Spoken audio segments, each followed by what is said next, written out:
अगर इस टाइप की condition, if we have such like condition 5 electron, अब इस ऐसे एटम में क्या होगा जिसमें 5 इलेक्ट्रॉन है, अगर ऐसे एटम ने रेडिएशन एब्जॉर्ब किया, है ना, रेडिएशन एब्जॉर्ब किया तो इलेक्ट्रॉन यहाँ से यहाँ जंप होगा। अब इसके पास तो स्पेस नहीं, यहाँ इस ऑर्बिटल में तो स्पेस नहीं है ऐसे ही रखने के लिए, है ना। एक ही इसके अंदर दो अलग अलग टाइप की स्पिन होते हैं। अब इसको ये यहाँ से यहाँ जंप करेगा तो इसको ऐसा ही होना पड़ेगा, है ना, अपोजिट स्पिन लेके। इस ये ऐसे तो नहीं रह सकता इसमें, क्योंकि दोनों अलग अलग स्पिन चाहिए होते हैं। तो ऐसे कंडीशन में ये फॉरबिटन है, ट्रांजिशन फॉरबिटन। इस केस में ट्रांजिशन फॉरबिट, इसको बोलते ट्रांजिशन फॉरबिटन बोलते हैं, ठीक है। तो ये हो गया ट्रांजिशन अलाउड। मतलब spin selection rule, what this rule is saying, this rule is saying that on transition from ground state to excited state the spin does not change, है ना, the spin of electron does not change, it remain same. ये बोलता है if it remain same, if the spin remain same then it is allowed, if the spin changes then it is forbidden. अब spin allowed, अब ये allowed है। अब इस case में देखो, इन दिस केस अगर स्पिन इस डायरेक्शन में है, इस डायरेक्शन में स्पिन है तो उसको लेते हैं हम लोग +½ अगर इस डायरेक्शन में है तो उसको लेते हैं हम लोग -½ अगर स्पिन यहाँ से यहाँ जंप हुआ और उसके डायरेक्शन सेम ही है तो दोनों का this minus this, half minus half 0 होता है ना। अगर स्पिन की डायरेक्शन चेंज हो गई, यहाँ पे थी +½ यहाँ जाने के बाद हो गई -½ तो इन दोनों को माइनस करो, इसका -½ और नीचे +½ है ना, ये हो गया -½ माइनस +½ तो -1 आता है। तो वही है फॉरबिटन अलाउड, मतलब ∇S = 0 रहेगा और फॉरबिटन मीन्स ∇S ≠ = 0 रहेगा, ठीक है। तो हाँ, अब और एक चीज़, अब मल्टीप्लिसिटी मैंने बताया है। मल्टीप्लिसिटी क्या होता है, जब हमने टर्म सिम्बल्स निकाले थे उसमें बताया था कि मैंने मल्टीप्लिसिटी क्या होता है ना। मल्टीप्लिसिटी किसी भी ये 3 ये मल्टीप्लिसिटी होगी, है ना। हमने टर्म सिम्बल्स निकाले तो उसमें देखा था कि मल्टीप्लिसिटी कैसे निकालते हैं हम लोग। तो स्पिन सिलेक्शन रूल ये भी बोलता है कि मल्टीप्लिसिटी सेम होनी चाहिए। अगर ट्रांजिशन इस स्टेट से इस स्टेट में ट्रांजिशन हो रहा है तो दोनों स्टेट की मल्टीप्लिसिटी सेम रहनी चाहिए। मतलब ट्रांजिशन T1G से T2G में ट्रांजिशन हो रहा है तो T1G T2G दोनों की मल्टीप्लिसिटी सेम है। तो अगर ऐसा ट्रांजिशन हो रहा है तो ये अलाउड है, ठीक है। और 3T1G से 1T2G ऐसे इसमें ट्रांजिशन हो रहा है तो ये फॉरबिटन है, क्योंकि इससे मल्टीप्लिसिटी चेंज हो रही है, ठीक है। तो ये हो गया हमारा spin selection rule. Spin selection rule फिर से रिपीट कर रही हूँ मैं, क्या है। स्पिन सिलेक्शन रूल बोल रहा है कि वही ट्रांजिशन अलाउड है जहाँ पे स्पिन की डायरेक्शन चेंज नहीं हो रही है। अगर स्पिन की डायरेक्शन चेंज हो रही है ट्रांजिशन के बाद तो वो फॉरबिटन है, स्पिन की डायरेक्शन सेम है तो वो अलाउड है। और एक चीज़ है, मल्टीप्लिसिटी भी सेम रहनी चाहिए। ग्राउंड स्टेट और एक्साइटेड स्टेट जहाँ पे ट्रांजिशन हो रहा है, जहाँ पे ट्रांजिशन हो रहा है उन दोनों की मल्टीप्लिसिटी भी सेम रहनी चाहिए। और अगर मल्टीप्लिसिटी डिफरेंट है ग्राउंड स्टेट और एक्साइटेड स्टेट तो वो ट्रांजिशन फॉरबिटन है। तो ये भी लिखना है इसमें ∇S ≠ = 0। ये क्यों ∇S ≠ = 0 क्यों हुआ वो बताया मैंने। एक्साइटेड स्टेट को माइनस करो ग्राउंड स्टेट से तो हमें अगर 0 मिलता है तो वो अलाउड है, अगर कुछ मिलता है -1 +1 कुछ भी मिलता है तो वो हो गया फॉरबिटन वाला केस। तो ये हो गया spin selection rule. Now will come to the forbidden will come to the Laporte selection rule. अब Laporte selection rule this rule it depends only upon the L value. ये किसके ऊपर डिपेंड करती है, L वैल्यू के ऊपर। L value मतलब एज़मुथल quantum number. ये पहले पढ़ाया मैंने बताया है। अगर SPDF अगर ये ऑर्बिटल है SPDF so we have L value है हमारा। L वैल्यू S के लिए 0 होती है, L वैल्यू P के लिए 1, इसके लिए 2, इसके लिए 3, इसके लिए 4, ये L वैल्यूज़ होती है हमारी। और ये जो वैल्यूज़ है ये L की वैल्यूज़ है, इसी को बोलते हैं एज़मुथल क्वांटम नंबर, है ना। तो फिर इस वैल्यू का इसमें यूज़ है पूरा। अब लेपोर्टरी के हिसाब से क्या हो रहा है, अब वो बोल रहा है अगर L की वैल्यू चेंज हो रही है तो ट्रांजिशन अलाउड है। अगर L की वैल्यू चेंज नहीं हो रही है तो ट्रांजिशन फॉरबिटन है। देखते हैं हम लोग, अब डी से ट्रांजिशन पी में हो रहा है तो ये अलाउड है, मतलब एल की वैल्यू चेंज हो रही है ना। एल की वैल्यू डी की कितनी की एल की वैल्यू है, डी की वैल्यू है 2, पी की वैल्यू है 1। एल की वैल्यू अगर डी की वैल्यू चेंज, एल की वैल्यू चेंज हो रही है ना, 2 से 1 में जा रहा है, तो इस केस में ये अलाउड है। तो सब में डी की, सब में एल की वैल्यू चेंज हो रही है, इस ट्रांजिशन में भी एल की वैल्यू चेंज हो रही है, इस ट्रांजिशन में चेंज हो रही है, एल की वैल्यू सब में चेंज हो रही है। तो इस टाइप के ट्रांजिशन जो होते हैं वो होते हैं अलाउड, जहाँ पे एल की वैल्यू चेंज होती है तो वो होते हैं अलाउड ट्रांजिशन।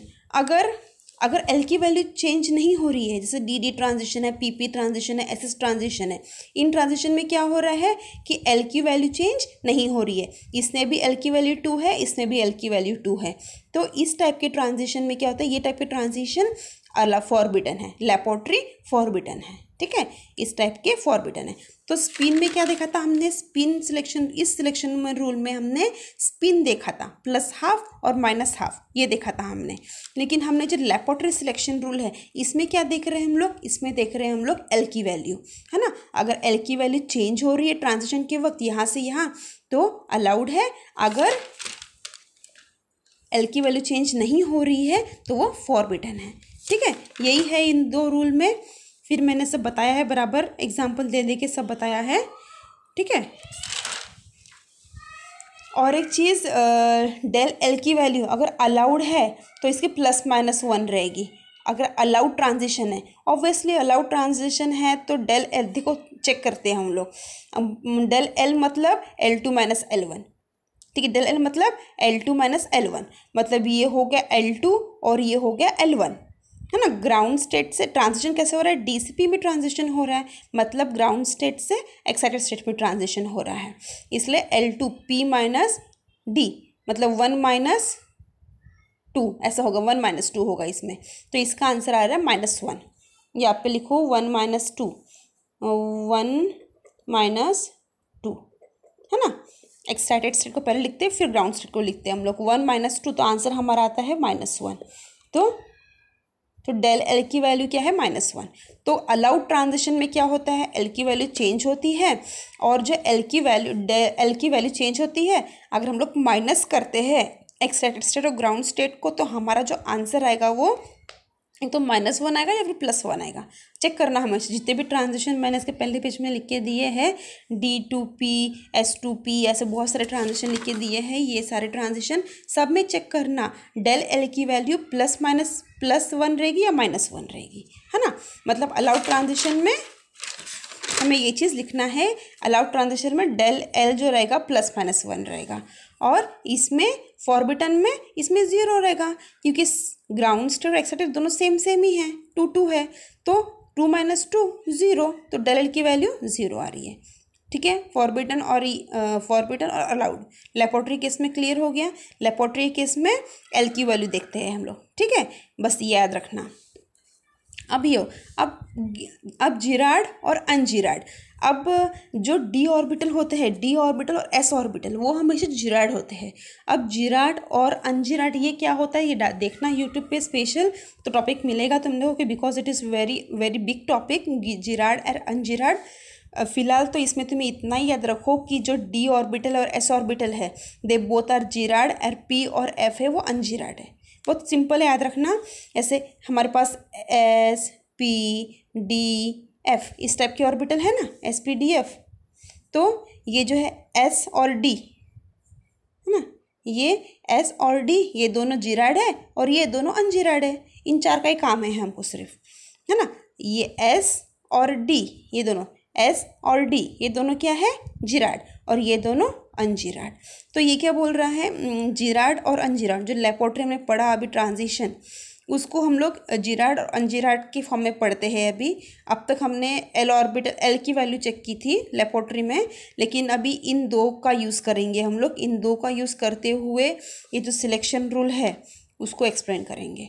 सबसे पहली चीज़, डी और एस ऑर्बिटल जो है वो जिराड होते हैं, और पी और एफ ऑर्बिटल जो है वो है अनजिराड होते हैं।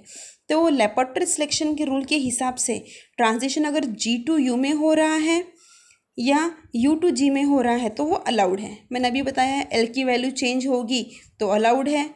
तो सेम यही ऐसा है, ये भी वैसा ही है, G to U या U to G, है ना। G देखो, G to U मतलब S to P, D to F, वैसा ही है, बस S और P ऑर्बिटल को उन्होंने G और U का नाम दे दिया है, सब सेम ही है। तो ये भी मेंशन करना कि G to U, U to G ये अलाउड होते हैं, और G to G same G to G और U to U ये फॉरबिडन होते हैं। ठीक है, ये दो चीज़ मेंशन करना। ये हो गया G और U का फॉर्म। तो यहाँ तक क्लियर हो गया। ये दो रूल है हमारे पास, ये एक रूल और ये एक लेपोर्ट्री सिलेक्शन रूल। देख लो, इस टाइप से लिखना है तुमको, है ना।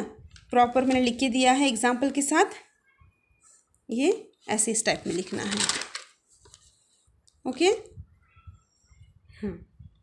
इस टाइप में। अभी ये जो पार्ट है वो एक्सप्लेन करूँगी मैं अभी। ठीक है, यहाँ तक समझ में आ गया। अब इस रूल के हिसाब से इन्होंने what they are saying that D to D ये ट्रांजिशन ये तो फॉरबिडन है। लेकिन हम लोग जो इस यूनिट पे पढ़ने वाले हैं, ऑक्टाहेड्रल हम लोग जो पढ़ने वाले हैं अभी, इसके बाद जो हमने ऑर्गल डायग्राम वगैरह पढ़ेंगे, है ना, सबके हम लोग ऑर्गल डायग्राम पढ़ेंगे, तो वो सब ऑर्गल डायग्राम में हम लोग सिर्फ ये ट्रांजिशन पढ़ने वाले हैं, DD ट्रांजिशन पढ़ने वाले हैं। तो ये ट्रांजिशन पढ़ने वाले हैं हम लोग, और सब में हम लोग अभी फॉरबिडन ट्रांजिशन है, मतलब ट्रांजिशन हो ही नहीं रहा है। अब ट्रांजिशन ही नहीं हो रहा है तो स्पेक्ट्रा भी नहीं मिलेगा हमको, है ना। अब ट्रांजिशन ही नहीं हो रहा तो स्पेक्ट्रा भी नहीं मिलेगा। ओके, ये बात तो क्लियर है। तो अभी हम लोग जब नेक्स्ट पढ़ेंगे ऑर्गल डायग्राम पढ़ेंगे, उस ऑर्गल डायग्राम में हम लोग सिर्फ साथ में ये ट्रांजिशंस पढ़ने वाले हैं।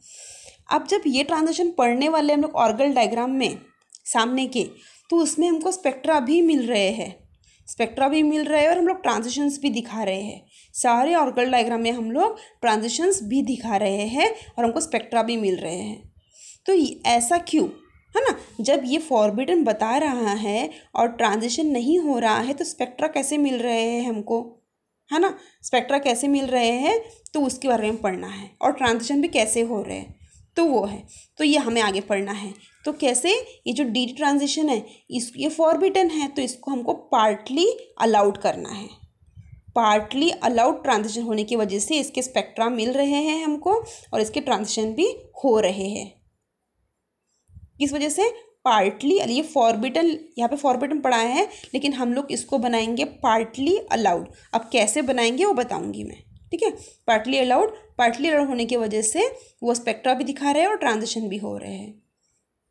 लेकिन जो ये ट्रांजिशंस है, ये स्पिन अलाउड और इस टाइप के ट्रांजिशन होने की वजह से क्या है, जो स्पेक्ट्रा मिलते हैं उसकी इंटेंसिटी बहुत ही डार्क होती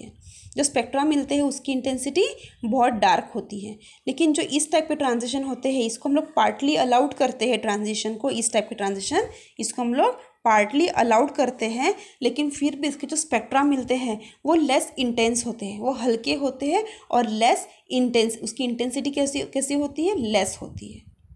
ठीक है, हम लोग अभी नेक्स्ट वीडियो में ये पढ़ेंगे कि पार्टली अलाउड ट्रांजिशन क्या होता है।